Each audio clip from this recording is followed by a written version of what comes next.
오늘 말씀은 북이스라엘의 오므리 왕조의 마지막 왕인 요람이 죽고 그의 가문이 멸망당하는 말씀입니다. 당시 요람 왕은 길르앗 라못이라고 하는 곳을 지키기 위해서 아람 왕 하사엘과 싸우는 중에 부상을 당하고 수도인 사마리아 왕궁으로 돌아와 있었던 상황이었습니다. 그런데 길르앗 라못을 계속해서 지키고 있었던 장군 예후라고 하는 사람이 반란을 일으키게 되었고, 사마리아 성으로 진격하는 중에 나봇의 포도원에서 요람 왕을 죽이고 사마리아 성에 입성해서 아합 왕의 왕비 요람의 어머니지요, 이세벨을 죽여서 오므리 왕조이자 아합의 집을 멸망시키고 그리고 자기 자신이 왕위에 오르게 되었다 하는 것입니다. 지난 시간에도 말씀을 드렸지만 북이스라엘에서는 이렇게 힘이 있고 유능한 사람이 반란을 일으켜서 왕이 되는 일들이 비일비재했습니다. 인간적으로 보면 장군과 백성들이 왕을 배반하고 반란을 일으키는 것, 좋은 일이라고 하기가 어렵겠지요. 그 과정 속에서 얼마나 전국이 불안해질 것이고 또 온 나라가 소용돌이에 휘말리게 될 것이고 또 국력을 낭비하게 되겠습니까? 인간적으로 보면 참 좋은 일이라 할 수는 없을 것입니다. 그런데 그러면 왜 요람은 이렇게 반란을 당하고 또 죽임을 당하고 멸문지화를 당하게 되었느냐? 여기에 두 가지 이유를 말씀드릴 수 있을 것 같습니다. 무엇보다도 요람은 백성들에게 인정을 받지 못했기 때문이라 하는 것입니다. 여러분, 오늘 말씀을 보시면 예후가 반란을 일으켜서 왕위에 오르는 과정을 볼 수 있는데요. 이 과정에 요람 왕이 얼마나 그 부하 사람들에게 신망을 잃고 있었는지를 보게 됩니다. 엘리사가 사람을 보내 예후에게 기름을 부었습니다. 그러자 예후와 함께 있었던 사람들이 즉시 예후를 왕으로 인정했더라고 하는 거예요. 13절 말씀을 보면 무리가 각각 자기의 옷을 급히 가져다가 섬돌 위 곧 예후의 밑에 깔고 나팔을 불며 이르되 예후는 왕이라 하니라 그랬습니다. 예후는 왕이라. 여러분, 어떻게 보면 이게 반란이잖아요. 반역이잖아요. 요람 왕에게 충성하는 장군들이었더라면 어떻게 했겠습니까? 네가 지금 반역을 하고자 하느냐? 어떻게 그럴 수 있겠느냐? 반대해야 되잖아요. 그러지 말라고 권면해야 되잖아요. 그런데 그러지 않았어요. 요람 왕의 부하 장수들이 예후를 기름 부어 하나님께서 예후를 왕으로 세우셨다는 소리를 듣자마자 예후가 왕이라고 인정을 했더라고 하는 것입니다. 다시 말하자면 요람 왕은 그의 부하 장군들에게 인정을 받지 못했더라고 하는 거예요. 그런데 여러분 또 보십시오. 예후가 사마리아 성으로 진격할 때 요람 왕은 상황을 파악하기 위해서 사람을 2번이나 보내게 됩니다. 그런데 그렇게 보낸 사람들이 모두 왕의 명령을 이행하지 않고 예후의 뒤로 따라붙더라고 하는 거예요. 19절 말씀을 한번 보십시오. 다시 한 사람을 말에 태워 보내었더니 그들에게 가서 이르되 왕의 말씀이 평안하냐 하시더이다 하매 예후가 이르되 평안이 내게 상관이 있느냐 내 뒤를 따르라 하더라. 그러니까 왕의 명령을 받아서 지금 상황이 어떤 상황인지, 예후가 왜 지금 길르앗 라못을 지키지 않고 사마리아 왕궁으로 오고 있는지 이런 상황을 파악하기 위하여 지금 예후에게 갔던 두 종이 왕의 명령, 어명이잖아요. 어명을 수행하지 않고 예후의 뒤에 붙었다라고 하는 거예요. 다시 말하면 예후의 반역에 가담을 했다라고 하는 거죠. 왕의 사람들조차 왕을 그렇게 신임하지 않았구나 하는 것을 알 수가 있습니다. 그리고 또 사마리아 성에 입성했을 때 말씀드린 것처럼 이세벨이라고 하는 사람을 죽이게 되지요. 요람 왕의 어머니입니다. 그런데 이때 예후는 자기 자신을 모욕하는 이세벨을 죽이게 되는데 어떻게 죽이게 되느냐? 자기가 직접 죽이는 것이 아니고요. 사람들을 찾습니다. 32절 33절의 말씀을 한번 보십시오. 예후가 얼굴을 들어 창을 향하고 이르되 내 편이 될 자가 누구냐 누구냐 하니 두어 내시가 예후를 내다보는지라 이르되 그를 내려 던지라 하니 내려 던짐에 그의 피가 담과 말에게 피더라. 예후가 그의 시체를 밟으니라. 내 편에 설 자가 누구냐고 찾으니까요. 넷시 중에서 두어 사람이 내다보더라고 하는 거예요. 그래서 이세벨을 던져서 죽이라고 명령을 하니까 이 내시들이 그 명령에 반역에 가담을 해서 이세벨을 밀어 떨어뜨려 죽이게 되었던 것이죠. 내시들 중에서조차 이세벨을 믿지 않고 따르지 않는 사람들이 있었더라고 하는 것입니다. 여러분 어떻습니까?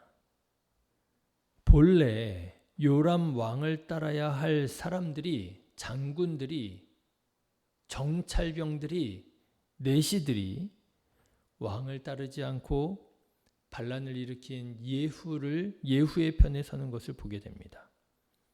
여러분 이것이 무엇을 의미하겠습니까? 요람과 이세벨이 백성들의 인정을 받지 못했다라고 하는 증거가 아니겠습니까? 요람이 백성들의 인정을 받지 못한 이유를 한 가지 추측할 수 있는 게 있어요.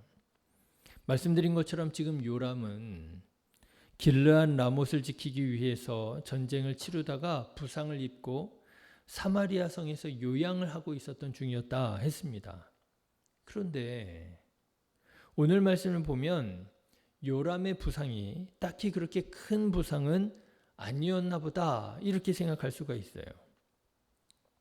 방금 전에도 말씀드렸지만 예후가 올 때 요람이 정찰병을 2번을 보내잖아요. 그런데 그 정찰병들이 오지를 않으니까 요람 왕이 친히 병거를 타고 예후를 맞으러 갑니다. 여러분 보십시오. 큰 부상이 아니었기 때문에 병거를 타고 요람을 맞으러 나갈 수 있었던 것 아니겠습니까? 상태가 많이 호전되었던지 아니면 그렇게 큰 부상은 아니었던 것 같아요. 그럼에도 불구하고 요람은 자기 상태가 많이 좋아졌거나 또는 그렇게 요양할 만한 부상이 아니었는데도 불구하고 전쟁터인 길르앗 라못으로 가서 지키지 않고 자기 왕궁인 사마리아 왕궁에서 남유다의 왕 아하시아와 함께 편안한 시간을 즐기고 있었더라고 하는 것이죠. 그러니 여러분 이 모습을 보는 백성들의 마음이 어땠겠습니까? 아무리 왕이라지만 백성들을 돌보지 않고 군림하려고만 한다면 백성들의 반발을 사게 되고 반역이 일어날 수 있게 되는 것 아니겠어요? 그러니까 예후와 함께 있었던 장군들이 예후를 바로 왕으로 추대해 버렸던 것 아니겠어요? 요람 같은 왕 필요 없단 말이지요. 자기들은 전쟁터에다 그냥 내팽겨 쳐놓고 자기는 그냥 왕궁에서 저렇게 호의호식하고 있는 저런 왕 마음에 안 든단 말이죠.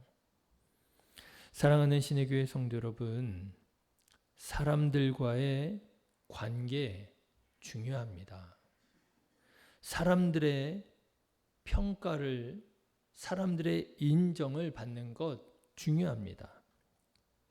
때때로 하나님을 사랑하고 하나님을 잘 믿기 원하는 사람들 중에서 사람들과의 관계를 대수롭지 않게 생각하고 터부시 여기시는 분들도 보게 됩니다.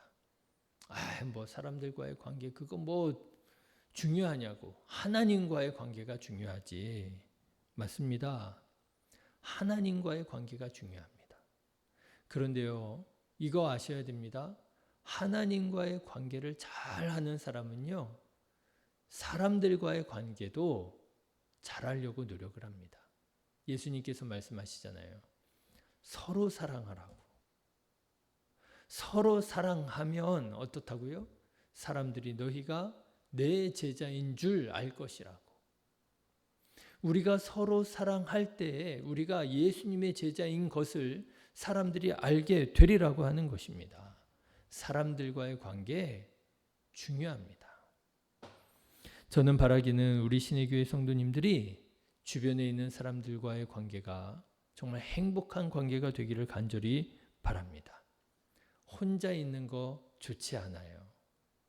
오죽하면 하나님께서 만드신 에덴 동산 완벽한 곳이잖아요. 그런데 하나님께서 보실 때 그 완벽한 에덴 동산에 있었던 아담이 혼자 사는 것을 보시고 뭐라고요? 좋지 않았다고요. 에덴 동산 같은 데에서도 혼자 있는 것이 좋지 않다고 돕는 배필인 하와를 만들어 주셨는데 여러분 혼자 지내지 마십시오. 혼자 하나님 믿지 마십시오. 주위에 하나님께서 보내어 주신 사람들, 만나게 하신 사람들과 더불어 평화를 누리고 은혜를 나누고 그들과 함께 기도하고 그들과 함께 예배하는 사람들의 인정을 받는 저와 여러분 되시기를 주님의 이름으로 축원합니다. 자, 그런데 여러분 이렇게 사람들에게 인정을 받는 것이 중요한데 말씀드린 것처럼 사실은 이보다 더 중요한 관계가 있지요. 바로 하나님과의 관계입니다. 사람들의 인정을 받는 것 중요한데요. 사람들의 인정을 받는 것보다 하나님의 인정을 받는 게 훨씬 더 중요하지요. 그런데 오늘 말씀을 보면 요람 왕은 하나님의 인정도 받지 못했구나 하는 것을 알게 됩니다. 사람들의 인정도 받지 못했을 뿐만 아니라 하나님의 인정도 받지 못했어요. 사실 이 모든 일들이 벌어지게 된 그 이유, 그 원인이 어디에 있느냐? 이거 모든 것이 다 하나님께서 행하신 일입니다. 하나님께서는 아합과 그의 아들 요람이 하나님 앞에서 악을 행하는 것을 보시고 안 되겠다 생각하셨던 것 같아요. 그래서 요람 왕이 이렇게 버젓이 살아있음에도 불구하고 엘리사라고 하는 선지자를 통해서 예후에게 기름을 부어 이스라엘의 왕이 되게 하시지요. 그러면서 이 모든 일들이 일어나게 된 거예요. 이 모든 일들, 사람들과의 관계가 아닙니까? 요람 왕과 예후와의 관계, 요람 왕과 다른 부하 장군들과의 관계, 예후 왕과 자기 정찰병들과의 관계, 예후 왕과 내시와의 관계, 모든 사람들의 관계잖아요. 그런데 이 모든 사람들의 관계가 어디에서부터 비롯되고 어떻게 변화되어져 갑니까? 하나님과의 관계로 인해서 변화되어져 가더라고 하는 거예요. 하나님은 왜 예후에게 반란을 일으키게 하셨느냐? 요람이 하나님의 말씀을 지키지 않을 때, 따르지 않을 때, 불신앙적이고 정의롭지 않을 때 하나님께서는 요람을 대신해서 예후를 왕으로 삼으셨습니다. 그 증거를 성경이 아주 똑똑하게 보여주고 있지요. 바로 요람이 예후에게 죽임을 당한 곳, 바로 그곳이 나봇의 포도원이었다라고 하는 사실이에요. 여러분, 나봇의 포도원 너무나도 잘 아시지요? 아합이라고 하는 요람의 아버지 왕이지요. 아합 왕이 이 나봇의 포도원이 그렇게 갖고 싶은 거예요. 그래서 나봇에게 말합니다. 이 밭을 나에게 좀 팔라고 말이죠. 내가 값을 두둑히 쳐줄 테니까 이 포도원을 나한테 팔아라. 그런데 나봇이 하나님을 경외하는 사람이라 하나님께서 주신 땅을 내가 어떻게 팔겠습니까? 저는 임금님께서 값을 얼마를 쳐주시든지 간에 저는 이 밭을 팔 수 없습니다. 팔지 않아요. 그러니까 이 아합이 속으로 끙끙 앓습니다. 갖고는 싶은데 하나님의 법을 무시할 수는 없잖아요. 속으로 끙끙 앓아요. 그러자 이 모든 사실을 알게 된 부인이지요. 이세벨이 나봇을 억울하게 누명을 씌워서 죽이고 그리고 그의 밭을 왕에게 귀속시켜 버리게 됩니다. 억울한 죽임을 당하게 된 거예요. 나봇의 포도원이 그런 곳이었습니다. 그런데 바로 그 나봇의 포도원에서 아합 왕의 아들 요람이 반란을 당하여 죽임을 당하게 된 거예요. 그냥 사람들과의 관계가 아니었다라고 하는 거예요. 알고 보니 누구와의 관계였다라는 거예요? 하나님과의 관계였다라고 하는 거예요. 하나님과의 관계가 깨어져 버리니 사람들과의 관계가 깨어지고요. 하나님의 인정을 받지 못하니 사람들에게 인정을 받지 못하고요. 이게 모든 것이 하나님과의 관계가 가장 중요한 것이로구나 하는 것을 다시 한번 깨닫게 되더라고 하는 것이죠. 여러분, 사람들의 인정을 받는 것 중요합니다. 그래서 우리는 때때로 사람들의 눈치도 보고요. 사람들 비위도 맞추고요. 그러잖아요. 그런데 사람의 눈치, 사람의 비위 끝이 없습니다. 언제까지 비위 맞추고요. 언제까지 눈치 보실래요? 끝이 없어요. 한도 없습니다.